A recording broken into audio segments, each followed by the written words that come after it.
하나님의 말씀은 히브리서 8장 1절부터 6절의 말씀입니다. 봉독해 드립니다.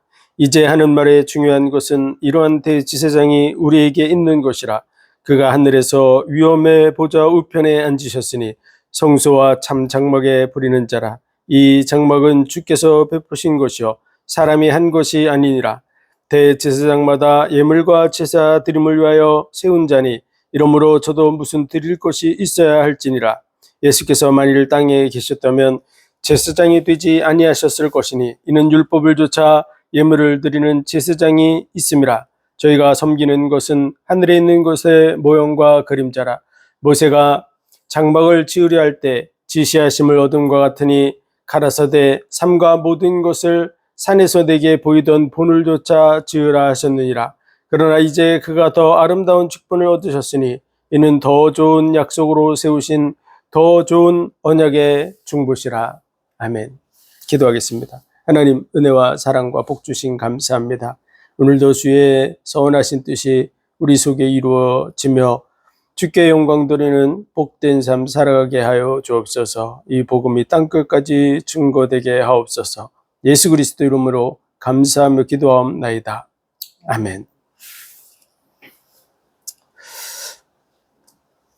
히브리서의 모든 말씀은 유대교와 예수 그리스도를 믿는 믿음에 대해서 비교하는 형식으로 되어졌다고 말씀드렸습니다.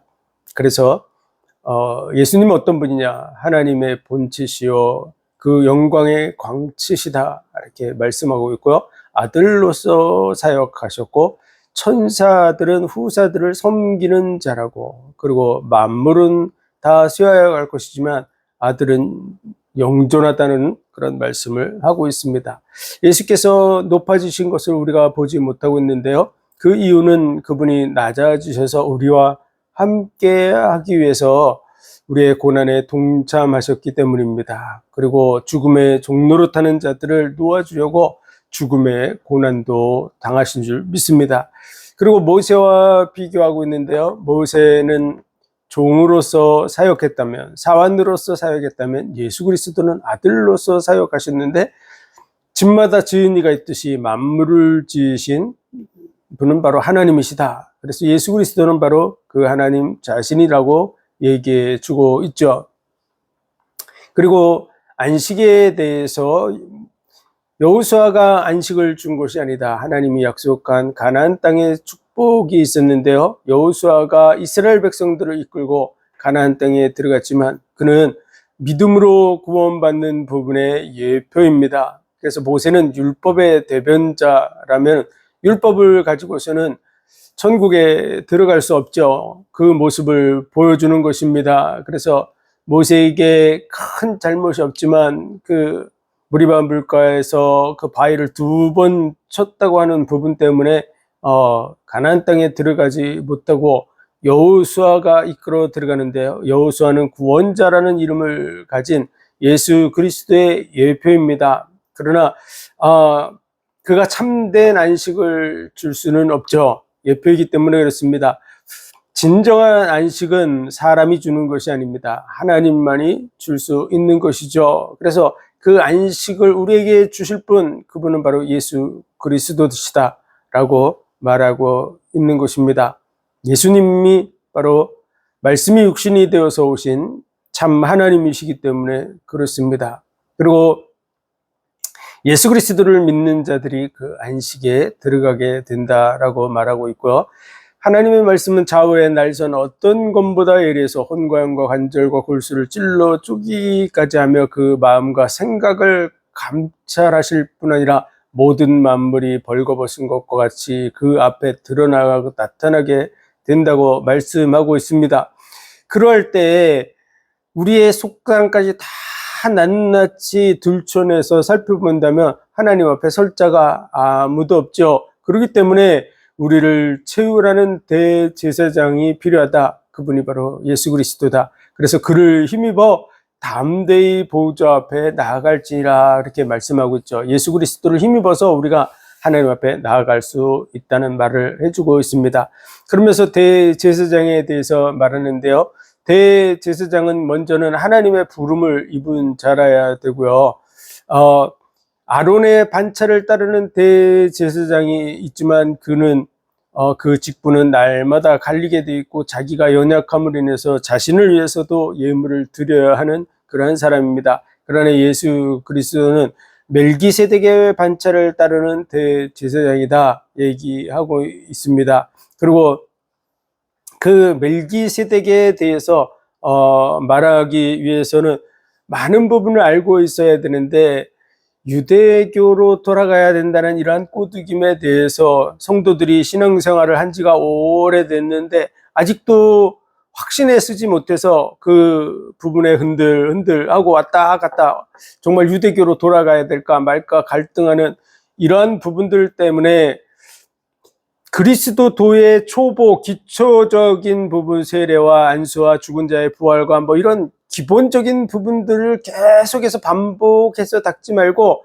믿음의 완전한 대로 나아가라고 하나님께서 허락하시면 이것이 이루어질 것이라고 이렇게 얘기를 해주고 있는 것이 6장의 내용이고요. 그리고 4절에서 7절의 그 내용은 이미 유대교로 돌아간 사람들, 예수 그리스도를 믿음으로 구원받는다는 것을 확신을 갖지 못하고 예수 그리스도를 믿는 그 믿음에서 떠나서 유대교로 이미 돌아갔을 뿐만 아니라 유대교로 돌아가야 된다라고 지금 교회 속에 있는 성도들을 흔들어 놓고 있는 그러한 자들에 대해서 기록한 말씀입니다. 그래서 그들이 하나님의 능력, 내세의 그런 능력과 성령의 은사에 참여 안 받되고 타락한 자들이라고 하는 그런 그 부분에 대해서 말씀이 기록된 부분을 시제를 자세히 보아야 됩니다. 그들은 이미 교회 속에 왔다가 완전히 떠난 자들이기 때문에 타락조차도 완전히 떠난 상태, 과거형으로 다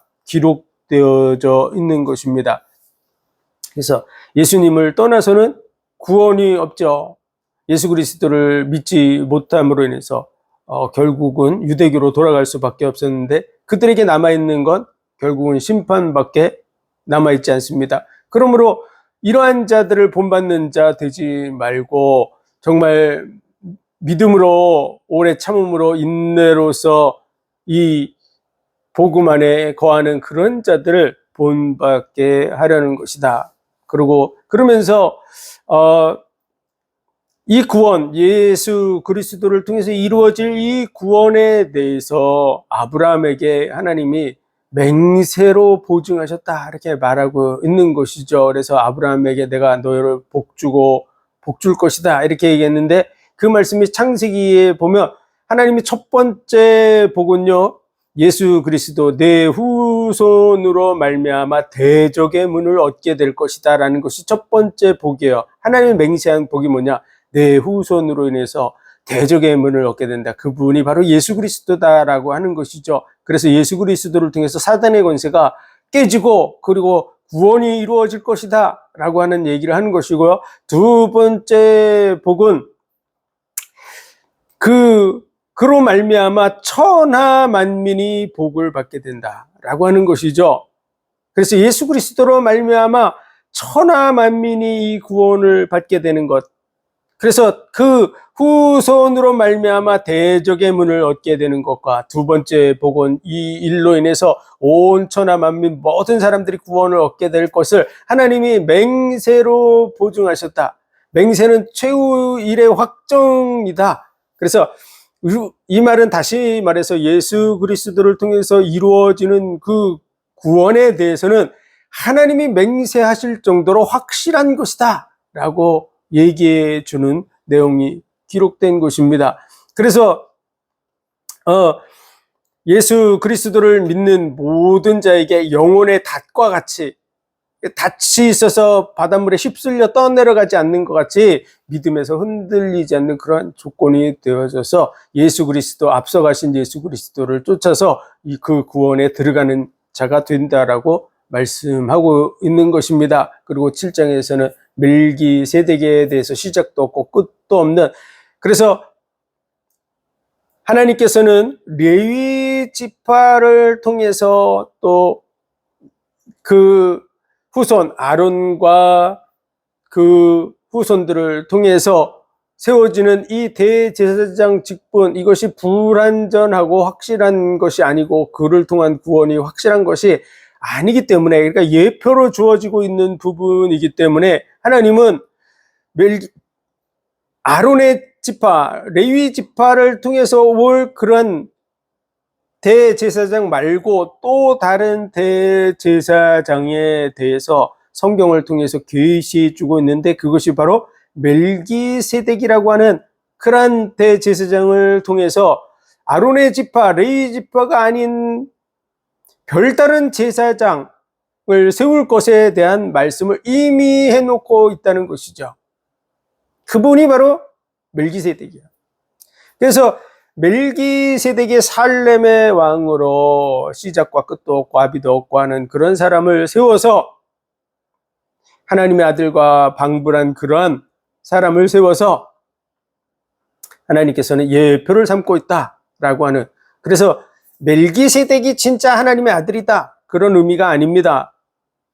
장차 오실 메시아가 대제사장, 레위지파, 아론의 후손, 그 계보를 따라서 오는 존재가 아니라 별다른 제사장으로 오실 그런 대제사장, 그 직분을 보여주기 위해서 멜기세덱을 이미 세워놨다는 것이죠. 그리고 그가 얼마나 높은 것을 알게 하기 위해서 아브라함을 만나서 아브라함에게 복을 비는 아브라함보다 더 높은 자라고 하는 사실을 보여주고 있는 것이죠. 그래서 예수님이 어떤 분이냐? 아브라함의 후손으로 오지만 아브라함보다 더 높은 분이다 라고 하는 사실을 보여주고 있는 것입니다. 그래서 우리는 예표라는 걸 잘 이해해야 됩니다. 예표, 여호수아가 예수님의 예표였듯이, 또 호세아 선지자가 예수님의 예표였듯이, 그가 고멜이라는 여인을 얻어서 이스라엘이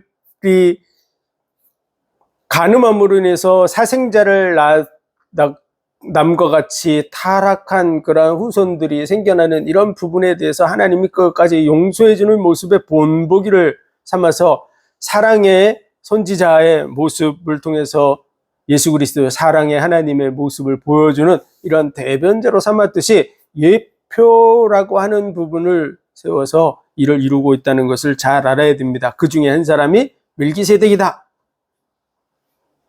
그래서 사실은 우리는 예표를 높이면 안 됩니다. 그것은 큰 문제가 되죠. 멜기세덱을 믿어야 된다, 뭐 이런 식으로 하면 그건 이단이 됩니다. 예수 그리스도를 믿게 하기 위해서 본보기를 세워놓은 것이다. 오늘 본문의 말씀은 대제사장에 대해서 얘기하지만 장막에 대해서 이제 말하죠. 그 장막, 모세가 지은 그 장막도 본보기에 불과하다라는 말을 해주고 있는 것입니다. 그럼 참 장막은 어디 있습니까? 하나님께서 모세에게 말했던 것 같이 산에서 내게 보인 그 모양대로 지으라고 했는데, 하늘에 있는 것을 보여주고 있는 것이죠. 진정한 성전은 하나님이 거하는 하늘나라인 줄로 믿습니다.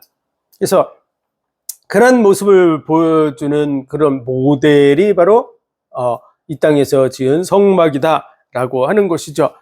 그래서 이제 하는 말의 중요한 것은 이러한 대제사장이 우리에게 있는 것이라 성경에 약속된 그 말씀들을 다 충족하는 본보기, 그러니까 모형이 아닌 참 대제사장이 우리와 함께하고 있다. 그분이 바로 예수 그리스도다. 그가 하늘의 위엄의 보좌 우편에 앉으셨다. 그는 진정한 대제사장이기 때문에 그 중보의 역할을 능히 감당하기 위해서 하나님 보좌 우편이라는 부분은 권세의 자리를 말합니다.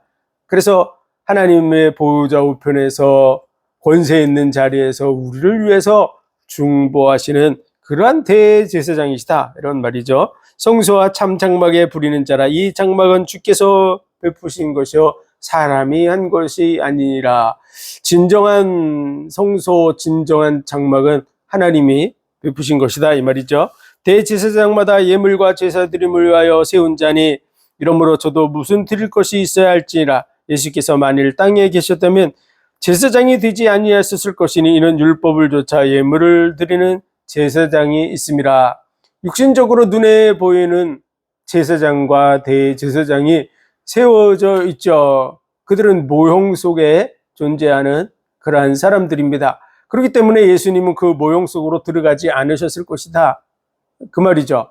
그래서 예수님이 이 땅에서 모형으로서의 그런 자리에 들어가서 대제사장 역할을 하지 않은 것입니다. 메시아에 대한 이 언약에 대해서 여자의 후손이 와서 뱀의 머리를 상할 것이라 라고 말하지만, 또 다른 부분에서는 홀이 유다의 지파에 있게 된다라고 하는 말씀을 말해주고 있는 것이죠. 그래서 통치자가 어디서 나오냐 그러면 유다 지파에서 나올 것에 대해서 이미 예언이 되어 있습니다. 그래서 레위 지파가 아닌 유다 지파에 속한 예수 그리스도께서 바로 대제사장 멜기세덱의 반차를 따르는 대제사장으로 세워진 것이죠. 그래서 레위 족보에 들지 않은 그 계보와 상관없는 그 계보 속에 딱 자리 잡게 해서 하나님의 언약들을 그대로 성취해 나가는 것들을 볼 수가 있습니다. 대제사장이 오실 것이다. 우리의 죄와 허물을 담당해 주실 왕 제사장 선지자에게 기름을 부었는데, 그 기름 부음을 받은 자를 메시아라 그러고 그리스도라 그러죠. 그래서 그 메시아 그리스도가 어디서 오냐 라고 하는 부분을 말해주고 있는 것이 바로 레위 지파가 아닌 유다 지파에서 온다고 하는 거야. 대제사장이 세워지는데 모형에 속한 그 후손으로 오지 않고 유다 지파로 올 것에 대한 약속들이 되어져 있죠. 그래서 예수 그리스도의 오심에 대해서는 많은 부분들이 신비, 베일에 쌓여 있었습니다. 그래서 베들레헴에서 나실 것에 대한 예언이 돼 있지만, 실질적으로 요셉과 마리아는 베들레헴에서 살지 않았습니다. 많은 사람들이 자신의 몸에서 메시아가 나기를 원하는 그런 마음을 가진 사람들이 베들레헴에서 처녀로 늙어가면서 기다렸던 그런 부분들이 있었다, 이런 전해 내려오는 그런 얘기가 있습니다. 그처럼 진짜 메시아가 자기에게서 나기를 원하는 그런 사람들이 베들레헴에서 난다 그랬으니까 그곳에서 충분히 기다릴 수 있었겠죠. 그런데 마리아와 요셉은 그곳에 있지 않았습니다. 그리고 그곳에 자주 갈 수 있는 그런 상황이 아니었어요. 옛날에는 교통이 굉장히 불편했기 때문에 왔다 갔다 하는 게 굉장히 힘들죠. 더더구나 거기 가서 예수 그리스도를 낳아야 됐기 때문에 멀리 임신한 사람이 움직인다는 것도 쉽지 않은 그런 상황이었습니다. 그런데 로마 황제 가이사 아구스도의 호정력에 의해서 어쩔 수 없이 강제적으로 만삭이 된 그 몸이 그곳으로 이동을 해서 그곳에서 태어나게 되는 거죠. 예수님이. 그것도 사관이 있을 곳이 없어서 마구간에서 구유에 누인 그런 모습으로 예수님께서 나시게 됩니다. 그래서 그런 것과 마찬가지로 대제사장이 온다 그러면 누구나 다 생각할 수 있는 게, 그럼 레위 지파 아론의 후손만이 대제사장이 되니까 아론의 후손으로 오겠지라고 얼마든지 생각할 수 있겠죠. 그런데 유다 지파에서 온다고 말씀을 했잖아요. 그래서 그러면서 그럼 당연히 대제사장, 그러면 레위 지파일 뿐만 아니라 아론의 후손이래야만 대제사장이 될 수 있는데 아무나 대제사장을 세우지 않았거든요. 그럼 당연히 율법적으로는 모세의 법대로면 그 말씀대로 아론의 후손으로 와야 되는데, 예수님은 유다 지파에서 오게 돼 있단 말이죠. 그 부분에 대한 예표가 바로 멜기세덱이다, 그 말이야. 멜기세덱. 아브라함이 아직 유다와 레위 이런 사람들이 나기 전에 아브라함에게 복을 빌고 했던 그러한 대제사장을 세워서 예표로 이미 삼아 놓은 것이죠. 그래서 별다른 대제사장, 그분이 예수 그리스도다. 그와 마찬가지로 모세가 본 그런 모형이 아닌 참 장막에 들어가신 분, 그분이 예수 그리스도고요. 이 땅에 계셨다면 당연히 아론 지파에서 세워져야 되는 그게 법이에요, 법. 그런데 그 법대로 하지 않으시고 참 장막인 하늘 성소에 들어가셔서 진정한 대제사장으로서의 역할을 하시는 분, 그분이 예수 그리스도다라는 부분을 말해주고 있는 것이죠.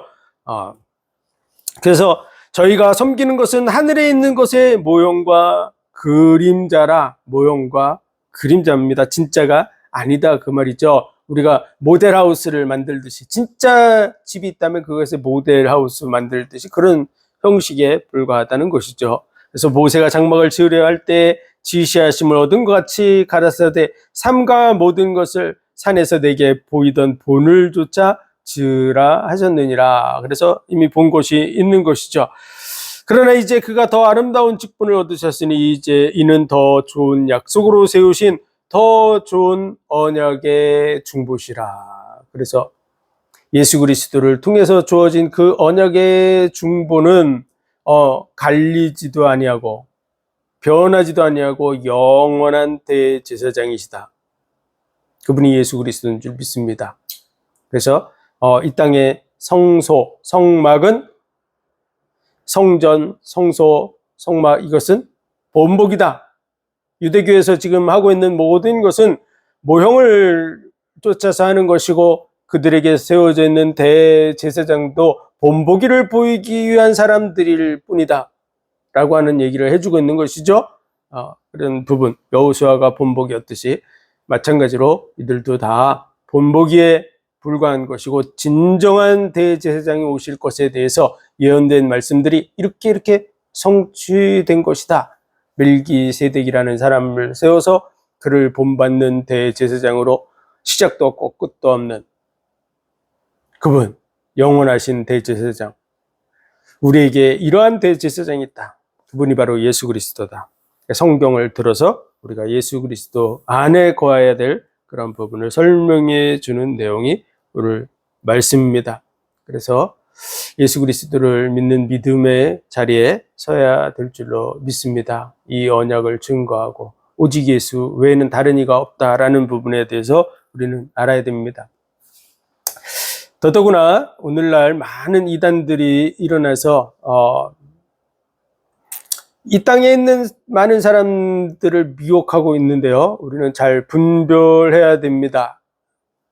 예수 그리스도의 예표를 세워서 예수 그리스도를 통해서 언약이 성취되죠.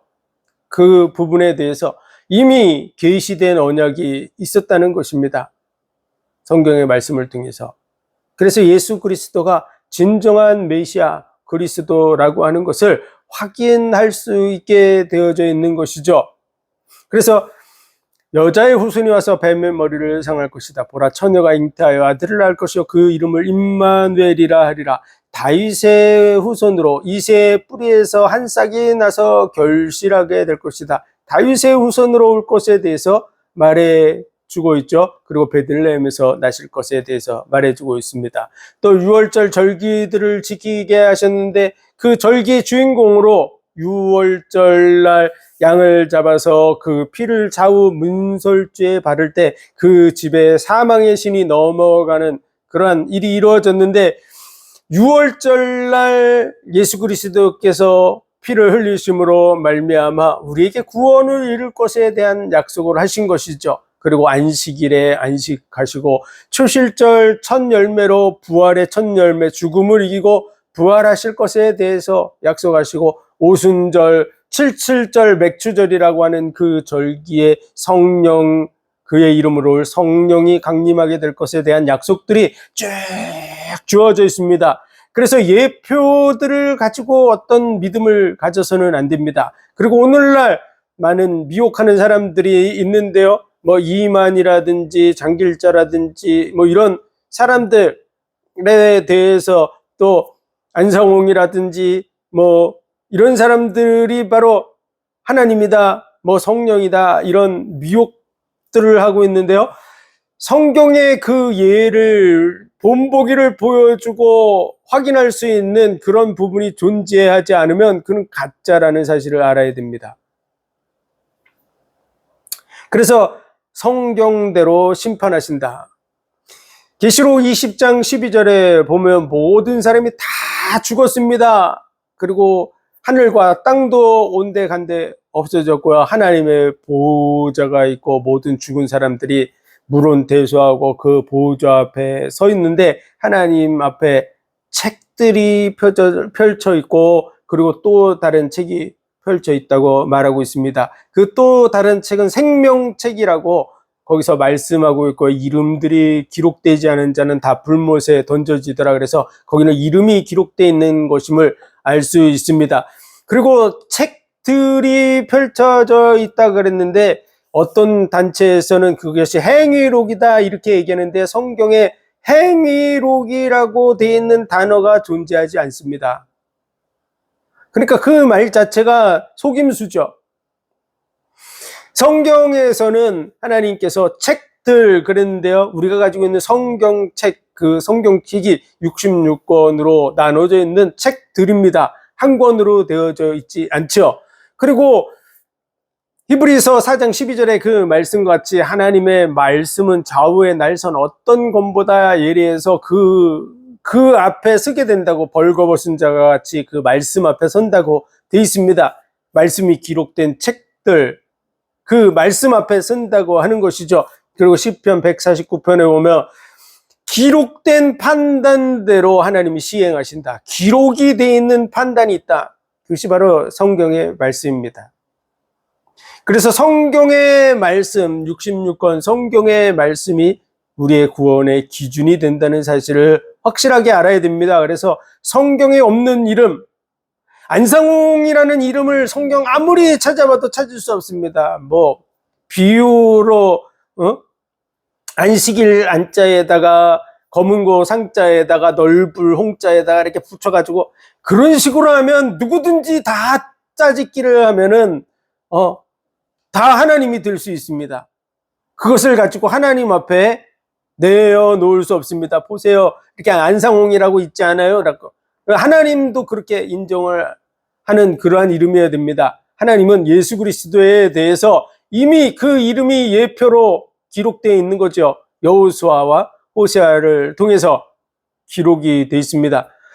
그래서 본보기를 통해서 그 부분에 대해서 충분하게 계시해 주고 있고 베들레헴에서 태어나야 되는데 안상홍이는 베들레헴에서 태어난 존재가 아닙니다. 그래서 막 성경을 막 짜집기 해가지고 성경을 난도질해서 그 속에서 어떤 것을 찾아내는 것 자체가 이미 문제가 있는 것이죠. 하나님의 말씀에 대해서 막 난도질을 해서 다 짜집기를 했다 그러면 그것을 하나님 앞에서 어떻게 심판의 도구가 되겠습니까? 확실하고 명백하지 않으면 어떻게 그걸 가지고 재판을 하겠습니까? 사람마다 다 해석하는 게 틀려버리면 그게 어떻게 재판의 기준이 될 수 있겠습니까? 그래서 하나님의 말씀은 좌우의 날선 어떤 검보다 예리해서 그것은요 모든 것을 정확하게 분별해 낸다는 것이죠. 아주 예리한 칼은 뼈와 살을 다 정확하게 발려낼 수 있습니다. 그런 것처럼 분별 정확하게 잘라낸다는 거야. 옳은 것과 그런 것을. 그런 확실한 기준이 되는 하나님의 말씀이라는 사실을 알아야 됩니다. 행위록이라는 단어를 자체를 쓰는 것 자체가 심각한 이단성을 가지고 있는 것입니다. 성경에 없는 말들, 연옥이라든지 예수님에 대해서 베드로서에 보면은 죽은 자들 가운데 복음이 전파됐다고 하는 이런 비슷한 내용이 되어져 있으니까 그들이 누구였냐? 그러면은 노아 방주 이전의 사람들에 대한 얘기라고 기록이 되었습니다. 그래서 그들에게도 복음이 전파됐다고 영으로 가서 복음을 전했다고. 이러니까 예수님이 지옥에 가서 복음을 전했다, 뭐 이런 해석으로 해석하고 있는데 그것도 심각한 이단입니다. 그런 뜻이 아닙니다. 예수님께서 십자가에 못 박혀 죽으신 후에 그 영혼이 지옥에 가서 복음을 전했다 그러면 그 지옥에 있는 대상자들이 노아 방주, 노아 홍수 때 있었던 사람들, 노아 홍수 이전의 사람들만 지옥에 있을 리가 없습니다. 왜냐하면 노아 홍수 이전의 사람들의 기간은 1650년이었고요. 그로부터 약 3000년이 흐르는 세월 속에서 예수님이 3000년 후에 오게 되는데 그 긴 기간 동안에 있었던 사람들은 다 어디로 갔습니까? 지옥에 있어야죠. 그래서 그 예수님이 진짜로 십자가에 못 박혀 죽으셨을 때 그 영이 지옥에 가서 복음을 전했다면 노아 홍수 이전의 사람들에게만 복음을 전하는 것이 옳지 않습니다. 예수님 이전의 모든 사람들, 4000년의 그 역사 속에 있었던 모든 사람들에게 복음이 전파됐다고 얘기해야 되겠죠. 그 말씀은 정확하게 해석하면 노아 시대 때 하나님의 영, 성령은 역사하고 있었다. 노아 시대 때도 당연히 성령이 있었겠죠. 아브라함 때도 성령이 있었습니다. 에녹 때도 성령이 역사하고 있었죠. 그래서 하나님이 영으로, 예수 그리스도께서 영으로 가서 복음을 전했는데 어떤 일을 통해서 했을까요? 바로 노아를 통해서 복음을 전했다고 하는 얘기를 하고 있는 것입니다. 누구에게? 그 시대에 있었던 노아 홍수 때에 있었던 사람들에게 복음을 전했다는 내용이 기록된 내용입니다. 그랬음에도 불구하고, 복음이 전파됐음에도 불구하고 그들이 그 복음을 받아들이지 않아서 겨우 8명만 구원받았다라고 하는 내용을 적어놓은 내용입니다. 그래서 말도 안 되는 그런 해석을 통해서 연옥이 있고 지옥이 있고 연옥이 있는데 연옥을 통과해서 천국에 간다, 이런 말도 안 되는 해석의 어떤 근거를 삼아서 그 구절을 해석하는 것은 옳지 않습니다. 지각이 있어서 뭔가 조금이라도 자세하게 구별해서 읽어보면 그 말씀이 그 뜻이 아니라는 것을 알 수 있습니다. 성경의 기준들을 자기 멋대로 해석해서 그렇다라고 주장하는 것이 천국 가서 구원받는 어떤 기준이 될 수는 없습니다. 그래서 명확하게 잘라낼 수 있어야 됩니다. 말씀에 대해서 정확한 분별력을 가지고 옳은 것은 옳다고 하고 틀린 것은 틀리다고 할 수 있는 그런 수준에 이르러서 말씀의 기준 속에 서야 되는 것이지, 말씀을 막 흐리멍텅하게 만들어서 수많은 사람들을 미혹하는 그런 부분에 끌려가선 안 될 것입니다. 그래서 하나님께서는 이미 예표들을 통해서 충분하게 믿을 수 있는 근거를 우리에게 주셨습니다. 천하 인간의 구원받을 만한 또 다른 이름을 우리에게 주신 일이 없습니다. 다른 이름을 준 적이 없는데 안상홍이 이름은 어디서 왔습니까? 이만희의 이름은 왜 존재합니까? 말도 안 되는 소리라는 것을 잘 분별하시고 이단들에게 미혹돼서 영원히 망하는 길로 가는 그러한 일이 없어야 될 줄로 믿습니다. 많은 사람들에게 정확하게 이 부분을 알려주는 저와 여러분이 되시기를 주의 이름으로 축원드립니다. 기도드리겠습니다. 하나님 은혜와 사랑과 복 주신 감사합니다. 성경을 통해서 믿을 수 있는 근거를 확실하게 우리에게 허락해 주신 감사합니다. 예수 그리스도에 대해서 이미 주어져 있는 예표들과 예언들을 통해서 예수 그리스도의 십자가의 죽음이 우리의 구원의 기준이 된다는 사실을 분명하게 확인하고 믿고 그 은혜 속에 서나가는 삶이 되게 도와주시고, 지금 수많은 영혼들을 미혹하는 그런 세력들이 있는데 그 부분에 대해서 잘 분별하고 싸워나가는, 그리고 그곳에 속아서 멸망의 길을 가는 영혼들을 살려내는 그러한 삶을 살아가게 하여 주옵소서. 모든 영광을 주님 받으시기 원하며 예수 그리스도 이름으로 감사하며 기도하옵나이다. 아멘.